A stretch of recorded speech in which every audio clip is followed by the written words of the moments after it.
On December 7, 1941, Japanese Americans shared in the horror of millions of Americans when Japanese planes attacked Pearl Harbor in Hawaii.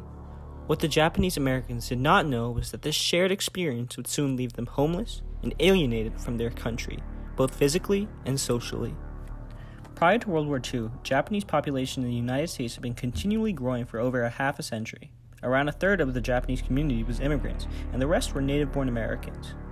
Japanese Americans had become comfortably settled in America's society before World War II, but as soon as the Pearl Harbor attacks occurred, a culmination of all racist actions by American governments came in the form of Japanese internment, which highlighted the historically disgracefulness and discrimination of Japanese immigrants and their children. Amid cultural racism, paranoia, and fear of sabotage, other Americans labeled Japanese Americans traitors of the United States. FBI agents began to search the homes of Japanese Americans and detain many of the community leaders without a trial. On February 19, 1942, President Franklin D. Roosevelt issued the Executive Order 9066, which authorized the removal of any suspected traitors of the nation. The Japanese Americans were not directly specified in the order, but were the main group which was targeted. The goal of the order was to bring all Japanese Americans into custody and make sure that they do not take part in any suspicious activity. Japanese Americans were expected to report to control stations where they would register all the names of their family to put into these internment camps. The Japanese were forced to grab whatever belongings they could carry with only their hands, and also sell their businesses and property. After being removed from their homes, all Japanese Americans were first taken to temporary assembly centers. From here, they were transported inland to different internment camps spread out through the West. The first internment camp that went into operation was named Manizar, located in Southern California. Between 1942 and 1945, 10 camps were opened, holding approximately 120,000 Japanese Americans in California, Arizona, Wyoming, Colorado, Utah, and Arkansas. In these camps, Japanese Americans were told that they were being protected from the outside. However, the machine guns were pointed inside of the camps at the so-called traitors of America. The conditions of the internment camps were not very pleasant. The internees would be subject to live in non-insulated barracks with dingy cots and one stove. They would have communal bathrooms and laundry facilities where hot water was very limited. The camps were surrounded by barbed wire fences, patrolled by armed guards who had instructions to shoot to kill anyone who tried to leave. There were some instances of cruelty in the internment camps, where some people were shot and killed, but overall these camps were kept in a humane manner.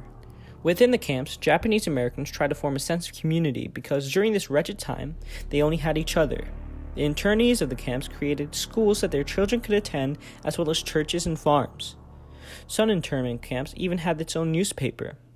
These Japanese Americans tried to live in these imprisoned societies, but they still endured lives full of tension, despair, and suspicion.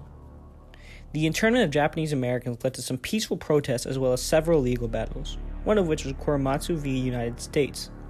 This Supreme Court case led to a ruling which said that the evacuation and eventual internment of Japanese Americans was constitutional. On the same day as the Korematsu decision, in its ruling on ex partendo, the Supreme Court skirted the constitutionality of internment as a policy, but determined that the government could not detain a U.S. citizen whose loyalty was recognized by the U.S. government. Afterwards, the government began to investigate the interned Japanese Americans more closely to see if they were truly loyal to America. The internees who were certified to be loyal to America were let go and allowed to leave the camps and would often take jobs and move their families to the Midwest or eastern parts of America. Others would continue their migrant labor in the West, which was usually in the agriculture industry. Some of the men who were found to be sided with the United States were allowed to fight for America in the war. On December 18, 1944, before World War II had ended, the government said that all internment camps would be closed by the end of 1945. However, the last of the camps were closed in March of 1946, almost 7 months after the war had officially ended. As of March 1946, the internment of Japanese Americans was completely over. However, Japanese Americans had lives to rebuild and unforgettable memories of how fellow Americans had treated them. Afterwards, Gerald Ford came forward to say that he regretted the policy of locking up loyal Americans in internment camps. In 1976, Ford terminated the Executive Order 9066. He believed it was racial prejudice, war hysteria, and lack of political leadership that led to the internment of all Japanese Americans.